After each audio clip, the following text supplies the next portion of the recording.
Kenya is proposing a controversial $21 million AI-powered social media surveillance system that is meant to track citizens' sentiments in real time.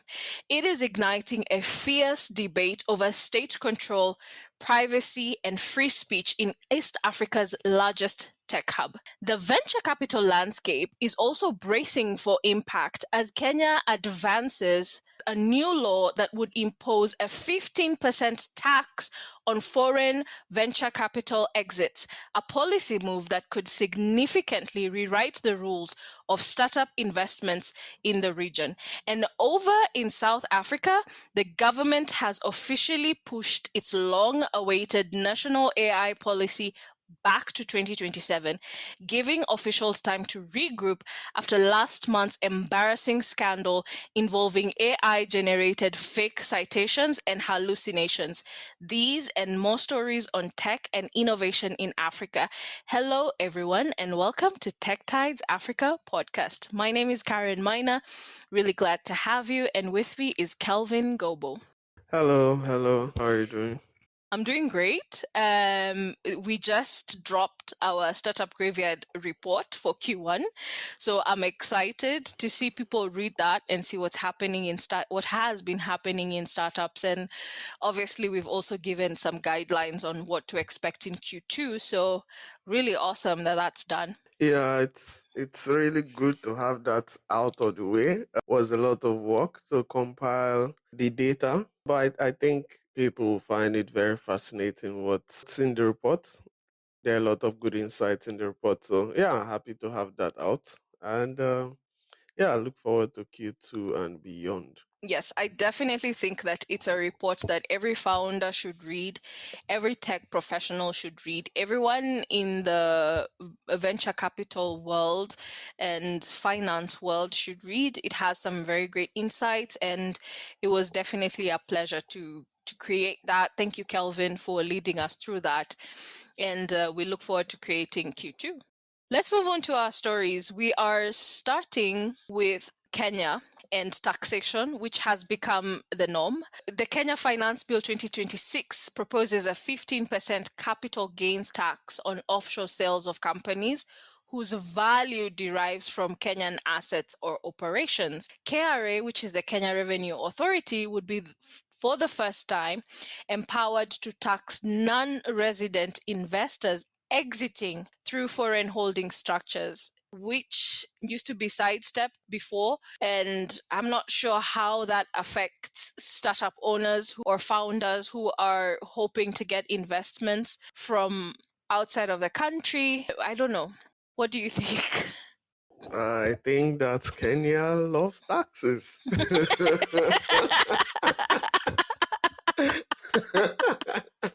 Because I think our founders are going to have a harder time getting international capital. Yeah, exactly. It just now as a foreign investor, you have to think about the fact that when you're exiting, if so, it's already a risk that you're taking investing. And of course, investors always know about that risk, but you invest because you hope that you get returns. But now this information lets you know that, well, if you do get returns, 15% of those returns will be taken by the government. So, of course, it looks like that would affect the investor appetite. And I see some part of the report seems to be that they believe that it's a dispute that is motivating this particular tax bill.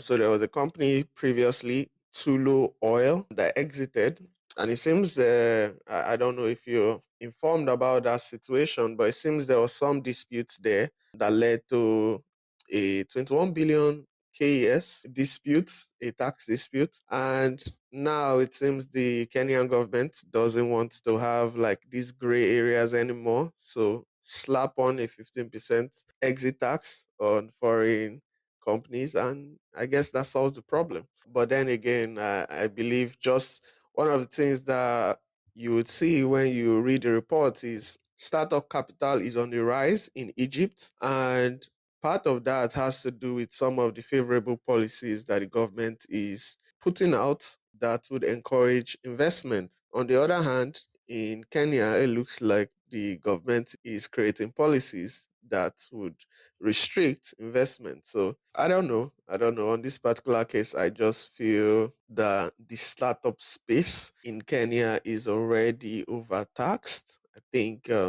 this also affects small businesses. We talked about the minimum requirements for taxing small businesses being lowered recently on the podcast. And now there's this one, then there are other policies. I think it's a space that's already overtaxed. And I think the Kenyan government needs to tone it down a bit. I think so. There's such a thing as overregulation, and I think there is overregulation happening in Kenya at the moment.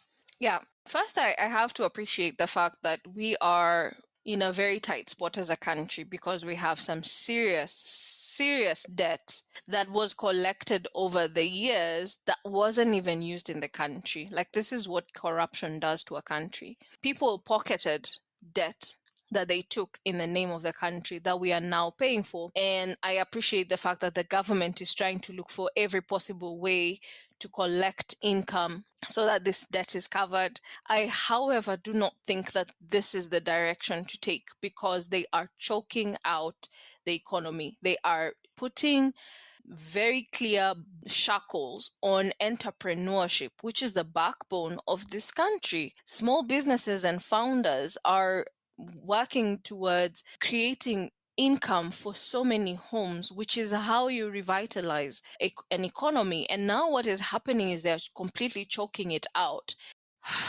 We are seeing capital starting to come into the continent again. But when you create policies like this, you make it such that your founders are not able to position themselves to receive capital. They're already overtaxed, so they don't even have the cash flow to scale to the point where an investor would be interested. And now you're putting shackles on the investor as well. There's a lack of an economic mind in this government that I think needs to be found, because this is not the way to revitalize a community or a country and an economy. Definitely needs to be rethought, because overtaxation will never build an economy. Never, especially not an economy that is already struggling. It's just going to stifle it further. So may the Lord help us, is all I can say. Yeah, we need the Lord's help, really, because, like you said, this is not the way to. I can understand having debt, but every country has debt. Even the U.S. government has debt, and so the way to go about that, often, at least the model we see very commonly, is not overtaxing. Of course, you can resort to that, but usually what a lot of governments do is to try to create policies to attract capital from foreign investors. That's what most governments do. And there's a reason why you try to, because you know you can't get it all from taxing. So you try to attract external capital. That's what governments do. And so for me, it seems like this is doing both. So first of all, you're overtaxing an already overtaxed economy, and then you're stifling the external you're stifling the external investments that usually would come in at this point to help this situation. So what are you doing? We'll see. We'll see. Kenya is a very interesting one. I think very often, at least, when we talk about Kenya, it has to do with one tax or the It's other. bad So, news. Every time you talk about Kenya, it's bad news. as I said in the beginning, Kenya loves its taxes. I always get annoyed. Every time you talk about Kenya, I just get annoyed. I You celebrated a win the other day, right? let's move on. I don't want to get Let's angry. move on. Let's move on. Over to South Africa then. South African startup Mia Healthcare is looking to disrupt the traditional dentistry model by literally putting clinics on wheels and manufacturing their own clear aligners locally. And I don't know about in Kenya, but in Nigeria, very often the only time you get to see the dentist is when you have an issue already with your tooth.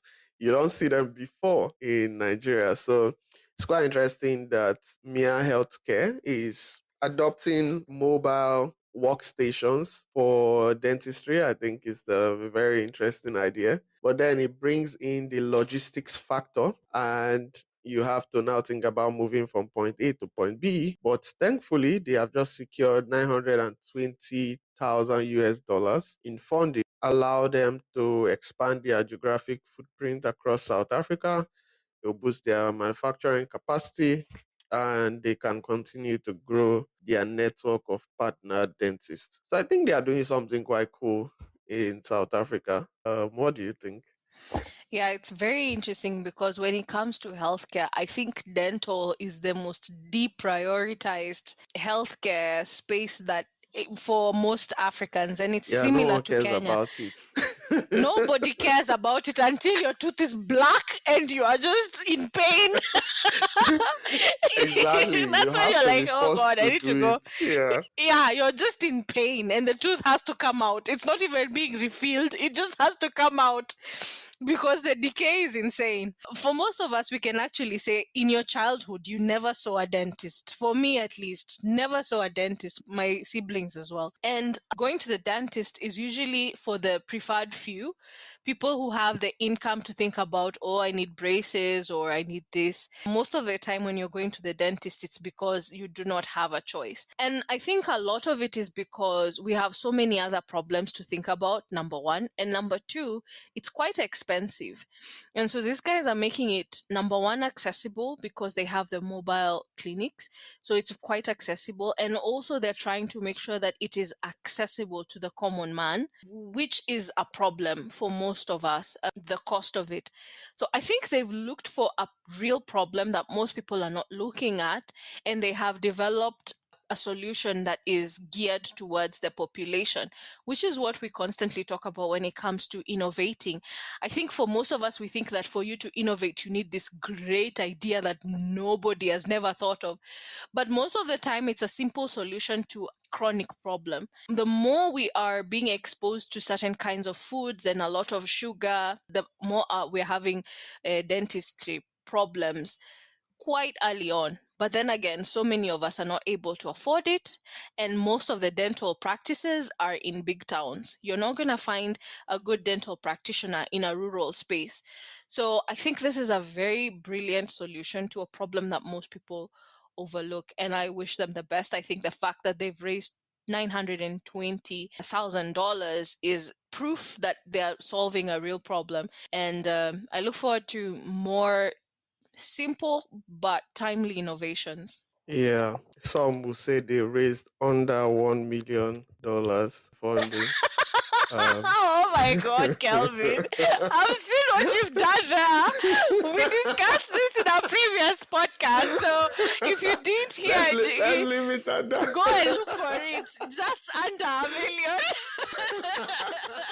But yeah, I think they are definitely building something worthwhile. That's why they are getting this amount of funding in a period where not many startups are raising this type of amount. So they are definitely building something. And I also believe that manufacturing locally is giving them an edge. They are creating an alternative to traditional braces, which can be quite expensive. So they are definitely thinking of their market, and it's always good to see when people are operating within the confines of their economy. They are really building solutions for their economy, and I love to see that. So kudos to the founders, Dr. Zane Stennings and Dr. Karishma Sonny. You're doing well. Absolutely. Now, moving to Nigeria, we're moving across the continent today.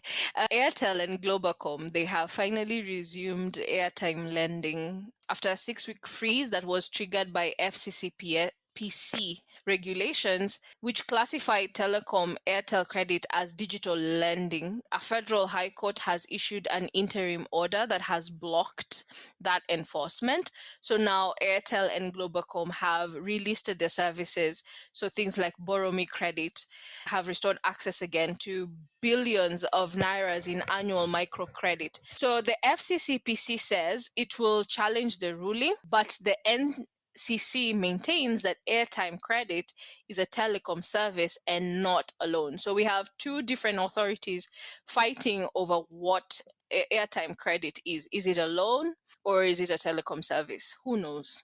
No one knows. No one knows. It just depends on which side of the aisle you're on. And it's always good to have these few moments where we return back to a story, because a lot of the time we say we'll see how it plays out and you just don't hear anything for a very long time. So in this case, we talked about a few weeks where they suspended airtime lending. And even we were thinking about it on the episode, like, is it lending? I think it's lending. But well, now the court has intervened, and for now at least, airtime lending can resume.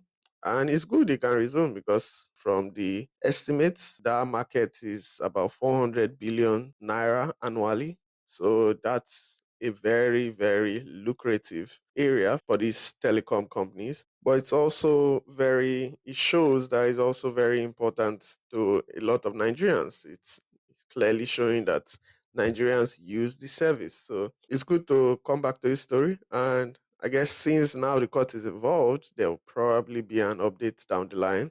And then we'll decide whether it's lending or it's a value added service. Back to Kenya. Kenya is pushing a controversial $21 million AI powered social media monitoring system. And the goal here is that the Kenya's State Department for Broadcasting and Telecommunications is asking Parliament for $21 million to fund its nationwide communications infrastructure. And even just as I say it out, it just sounds like mass surveillance to me, because why would you want to build that? And what they want to build is they want to deploy AI driven sentiment analysis tools to scan large scale unstructured social media content in real time to identify narratives and flag what the state, so that's Kenya, considers harmful. That sounds very vague. That sounds like a lot of oversight. And whichever way I want to read this story, it just sounds too problematic. It sounds like too much power to be put in the hands of anybody, really. And what is the justification for this? Right? Misinformation. Do you need to invest all of this money? I mean, we're just talking about debt earlier, but then you want to get $21 million to create a mass surveillance tool, pretty much, to fight harmful content or misinformation or malinformation. It doesn't add up really to me. When you're looking at a problem, the solution has to be on the same weight with the problem. This seems like you're carrying a sledgehammer to tackle a paper cut problem. And so it's not making sense at all. And for you in Kenya, I wonder what you think about this. At this point, Kelvin, I think I'm becoming a politician because, my goodness.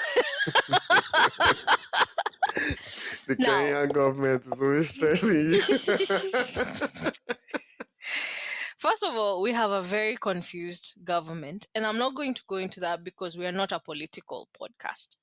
No, But that's we just are what I not. want to say. We talk about we are a tech, it we're a tech tech, podcast, so but policy I'll stick to the often tech. affects tech.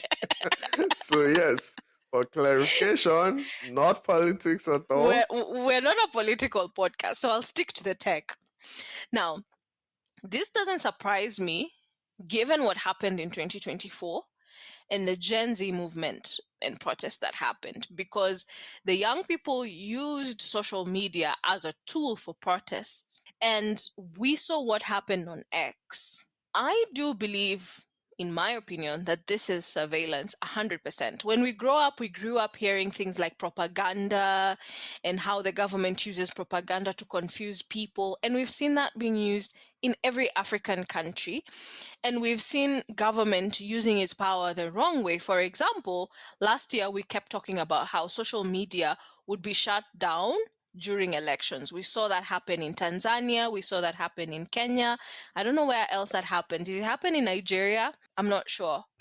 But we've seen it happen. It happened a couple of years back. Yeah, we've seen it consistently being used as a tool to quiet people down. You shut down social media. But for Kenya, there was a ruling in court that says you cannot do this. So now the government has had to go back to the drawing board and say, okay, so the courts are supporting and protecting the rights of the Kenyans to free speech and communication. So what do we do about it? And they come up with this. Now they want a national communication center that is capable of real-time sentiment analysis, narrative tracking, and then cross-ministry message coordination. This is widespread propaganda. If you ask me, this is what happened with our second president, where he owned the media, just that you're doing it in a different way. You're bringing back tactics of old into a new system because you've realized that there's too much personal opinion happening, and now you're using tech against your people. That's my personal opinion. Because why are you doing a cross ministry message coordination? Why do you need to track our narratives? So this is surveillance, 100%. There's no question about it. This is just surveillance. It's a way to quiet these voices that are not agreeing with the government. And at the risk of sounding political, this is a very unpopular government at the moment. So this makes sense that they would do this. Yeah, I guess so. It is definitely, it is just weird. I don't know. Even from an objective standpoint, it's just weird. So, Yep. uh, there's really no justification because, of course, on the other side of things, they are also giving X a 90-day ultimatum to open a local office. I wonder why. While they're also trying to push this to monitor social media. You start to string along a couple of stories together, and I mean, you're down the political rabbit hole before you know it. So, we're a tech podcast.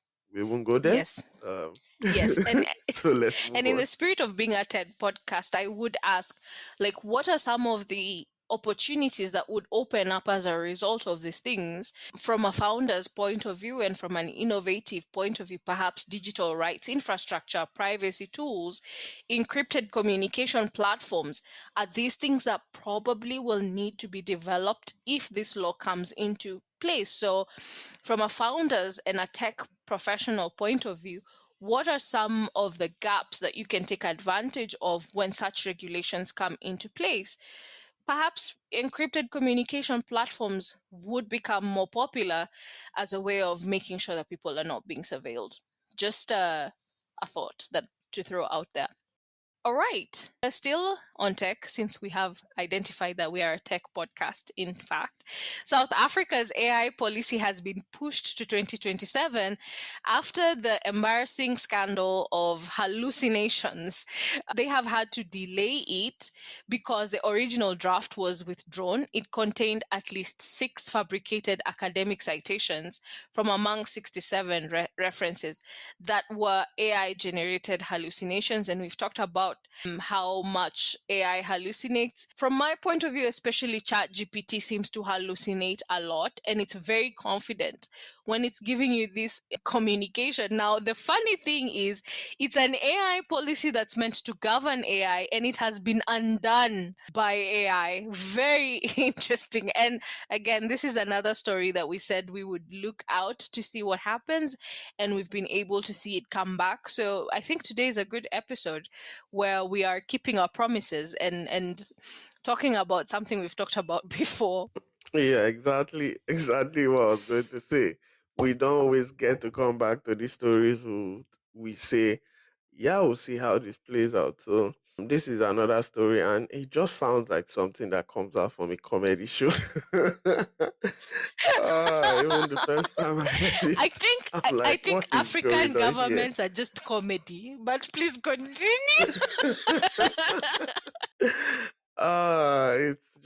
It's just comedy gold. But I mean, sometimes you take an L and you go back to the drawing board, you analyze where things went wrong, and you fix it. But of course, it's a different scale when it's the government that makes this type of mistake. But I mean, nobody is perfect, right?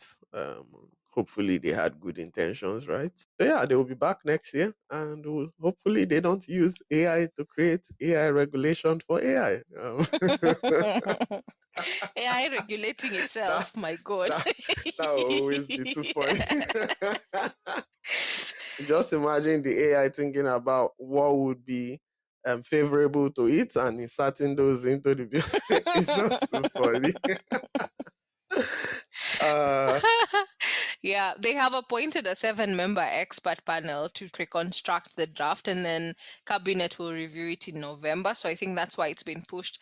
And they have suspended 2 officials pending investigation. So they seem to be trying to take it seriously. I'm not sure that it was just 2 officials, but at least they're taking some action. I do think that, as we said the last episode that we spoke about it, professional output, if you're doing things like those, then you cannot skip verification. We are still at the point where human oversight protocols have to be established before you publish any AI assisted work. And perhaps that's something that we need to re-emphasize when we are hiring teams that are using AI, because AI is here to stay. I think it's not going anywhere. I was just thinking about it today. I love this series called Downton Abbey, and the father figure in, he's called Lord something, I've forgotten, but when radio came out, he said it's a fad, it's going to fade, it's going to disappear. And he was very wrong. He was usually wrong about most technological innovations of his time. And so AI is clearly not a fad, it's not a trend, it's not going away, it's here to stay. We just have to figure out a way to work with it and grow with it. So, yep. what did you say the name was? Downton Abbey. Okay, probably something to check out. If you like era pieces, yes. Yes, I do actually. Oh, good. Then we can watch movies together. I watch too many documentaries. I think there are periods where I can't even watch movies. I'm just watching like either documentaries or movies based on real life stories. Moving on, Bloomberg has released a list of 25 African startups to watch in 2026. And some of these startups, I haven't personally heard about them before. Obviously, I'm not the startup observer of the African continent. There are a lot of the startups I haven't heard about. And for me, I always think it's very interesting when a big publication like Bloomberg puts out lists like this that concern Africa. I'm always very interested.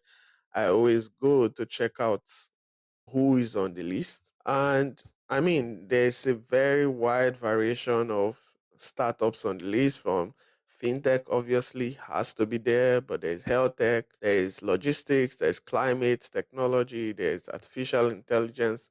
So it's a very, very diverse mix. And I believe that it's definitely a list anyone that is building in the African tech space should check out, see what other people are building. I often find that you get some ideas to things you're working on by just taking a look around. So, yeah, it's a very interesting list to look at. Yep, absolutely. And I have to give a shout out to Kenya and Nigeria. They both had 4 entries each. Kenya had Bupa, Leta, Oye, and WorkPay. And Nigeria had 10MG Health, Remedial Health, Sycamore, and Terra Industries. We've actually spoken about Terra Industries on this podcast, I think twice. It's in the defense space. It's a very unique startup, so we've been looking out for it, and clearly it's doing quite well if it's on this. One trend that I wanted to mention was nearly half of all the on the list came from African investors, something that I'm very passionate about. And I think I've spoken about before about funding our own businesses and startups, finding a way where Africans invest in what Africans are building and creating. So there's a shift from dependency on global VCs to debt funding that is being raised, to funding that is being raised by African startups. And it's very important for founders right now to think about local DFIs, institutional investors, debt vehicles that are within the African context. And we're seeing more and more African financial vehicles taking an interest in startups. So that's a trend that I really enjoyed.